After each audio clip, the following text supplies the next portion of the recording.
दोस्तों नमस्कार, मैं गुरुवीर। आज हम एक ऐसी समस्या के बारे में बात करेंगे, एक ऐसी बीमारी के बारे में बात करेंगे जिसकी वजह से आप अपने मोबाइल, टीवी न जाने क्या क्या तोड़ देते हैं। कई लोग अपनी गर्लफ्रेंड का दिल तक तोड़ देते हैं। खैर मजाक कर रहा हूँ, आप ज्यादा पर्सनली ना लें इन बातों को।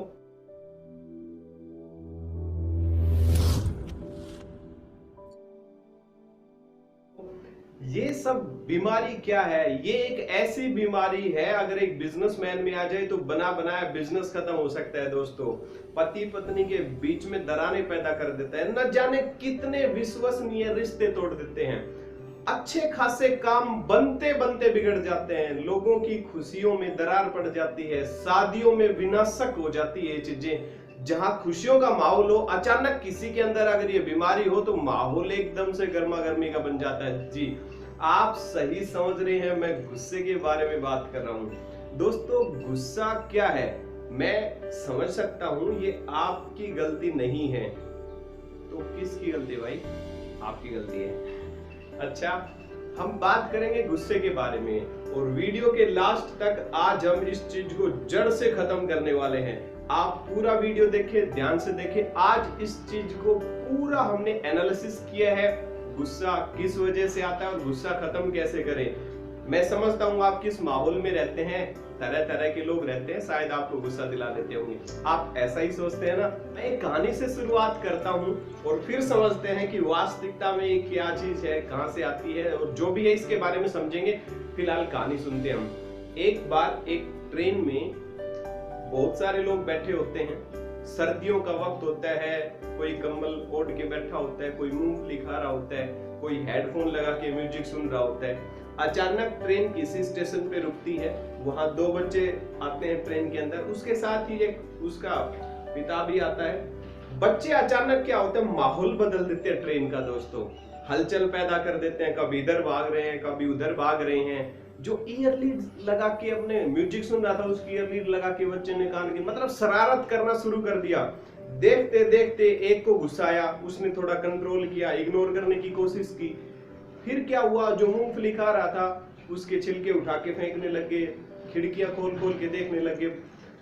हुआ ये कि माहौल गर्मा गर्मी का हो गया, उन्होंने डांटना शुरू कर दिया। सभी लोग गुस्सा हो गए थे कि अपने बच्चों को संभाल, लेकिन जो उनका बाप था वो चुपचाप शांत मन से बैठा, वो कोई रिएक्शन नहीं दे रहा था। धीरे धीरे सभी लोग भड़कने लगे, अबे जब संभाली नहीं जा सकती तो औलाद पैदा करनी जरूरी है क्या? अब ऐसे ऐसे करते करते माहौल गर्म हो गया और बहुत जबरदस्त गुस्सा आ गया सभी को। सभी उसको तरह तरह की बातें सुनाने लगे, कितने नॉनसेंस बच्चे हैं, समझ नहीं पा रहे, और भी जाने क्या क्या। तभी क्या हुआ, अचानक से माहौल बदल गया। और माहौल कैसे बदला दोस्तों? उस बाप ने हल्के से मुड़ के देखा, उसकी आंखों में थोड़े थोड़े आंसू थे, और उसने हल्की सी आवाज में बोला, आप लोग सही कह रहे हो, मुझे शायद ऐसा नहीं करना चाहिए, या मैं आपको बताऊं मुझे पता ही नहीं क्या करना चाहिए, क्योंकि 2 घंटे पहले हम हॉस्पिटल से आए हैं और हकीकत बात यह है कि इनकी माँ की डेथ हो गई। बच्चे न जाने क्या कर रहे हैं, मुझे नहीं समझ में आ रहा।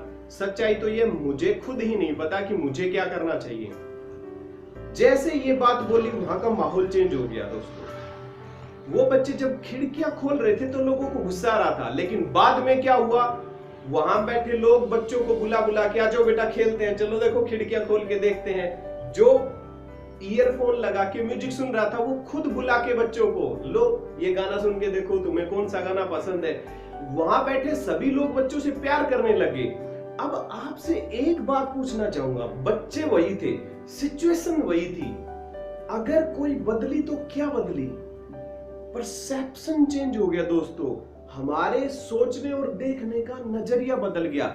अब मैं आपसे पूछना चाहूंगा, गुस्सा किसकी वजह से आ रहा था? बच्चों की वजह से आ रहा था? नहीं, बच्चों की वजह से गुस्सा आता तो बच्चे तो बाद में थे, बच्चे तो बाद में भी वहीं थे। गुस्सा बच्चों की वजह से नहीं आ रहा था दोस्तों, हम उस घटना को कैसे देख रहे थे उसकी वजह से आ रहा था गुस्सा। अब इसी तरह से न जाने आपके साथ कितनी बार ऐसा हुआ कि आपको गुस्सा आता है, आप चिल्लाने लगते हो। जब आपको गुस्सा आता है तो आप इसी तरह की हरकतें करते हो, बहुत कुछ बोल जाते हैं और बाद में आपको अफसोस होता है कि शायद मैं ऐसा नहीं करता, या बाद में हो सकता है आप एक्सक्यूज के तौर पे आप बाकी लोगों से ये कहते हो कि उसने मुझे गुस्सा दिला दिया, अगर वो ये ना बोलता तो मुझे गुस्सा नहीं आता।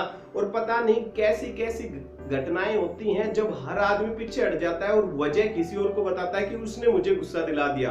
अगर अब भी आपको लगता है कि आपको गुस्सा किसी और की वजह से आता है तो एक चीज और बताना चाहूंगा आपको। स्वामी विवेकानंद जी को आप जानते ही होंगे, कौन नहीं जानता उस महान शख्सियत को। एक बार स्वामी जी को कोई आदमी था, वो ऐसे भला बुरा बोल के चला जाता, रोजाना का काम हो गया था, वो ऐसे गलत बोल के चला जाता, लेकिन स्वामी जी पे कभी इस चीज का कोई रिएक्शन नहीं हुआ, ना ही स्वामी जी ने इसका कोई मतलब प्रत्युत्तर दिया। उन्होंने कुछ ऐसा रिएक्शन ही नहीं दिया कि उनको कोई कुछ बोल के जाता है। लेकिन ये बात और लोग भी सुनते थे। एक आदमी को इतना गुस्सा आया कि स्वामी जी को कोई ऐसे बोल के जाता है, स्वामी जी कुछ बोल क्यों नहीं रहे। वो दौड़ के स्वामी जी के पास आया, उन्होंने कहा कि स्वामी जी हद की बात है, वो आदमी रोजाना आपको भला बुरा कह के जाता है, आप कुछ भी नहीं कहते। स्वामी जी ने कहा कौन बोल के जाता है। अब आदमी ने बताया कि वो रोजाना आता है, आपको बोल के जाता है, कुछ भी गलत बोलता है, आप कुछ कहते ही नहीं। स्वामी जी ने एक बात कही कि मैं उससे कुछ लेता ही नहीं। अब आदमी कंफ्यूज हो गया एकदम से, मैं कुछ लेता नहीं का क्या मतलब हुआ। स्वामी जी को वो कहने लगा इस बात को मैं समझा नहीं स्वामी जी कि मैं कुछ नहीं लेता का इस बात से क्या मतलब हुआ। अब स्वामी जी ने कहा देख भाई मेरी बात सुन, मैं आपको कुछ देने की कोशिश करूं और आप उसको ना ले तो चाहे कितनी भी बार मैं आपको देने की कोशिश करूं, अगर आप नहीं लेंगे तो वो चीज किसके पास रह जाएगी। ऑब्वियसली अगर आप नहीं लेंगे तो मेरे पास ही रह जाएगी। बिल्कुल इसी तरह से मैं यही तो कहना चाह रहा हूं कि मैं उससे कुछ लेता ही नहीं, तो जो भी वो बोलता है किसके पास रह जाता है। आदमी हंसने लग गया, बोला स्वामी जी कमाल कर दिया, अब बात में बिल्कुल अच्छी तरह से समझ गया।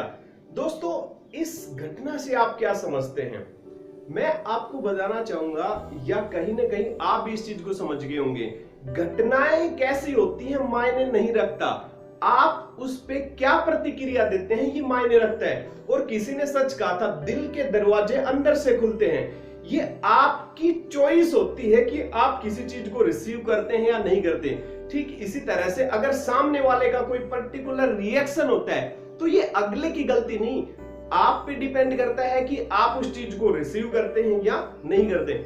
इसी प्रकार से ये जो गुस्सा है ये एक बीमारी है। सच बताता हूं, कब तक ये जंगली तरीके आजमा के आप लोगों से अपना काम करवाएंगे। आपको सच बताना चाहूंगा, कभी भी आप किसी पे हैवी होके आप अपनी बात नहीं मनवा सकते।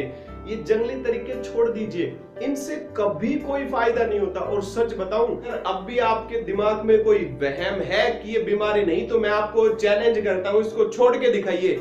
ये बार बार आएगी आपके पास, बार बार आएगी। अगर इससे जीतना है तो आपको स्ट्रॉन्ग बनना पड़ेगा दोस्तों। और सच बताऊं, आज के बाद कभी गुस्सा मत करना, अगर हिम्मत है तो इसको कंट्रोल करके दिखाओ। जब आप कंट्रोल करना शुरू करेंगे तब आपको पता लगेगा कि सचमुच ये एक समस्या है, और समस्या नहीं एक बीमारी है।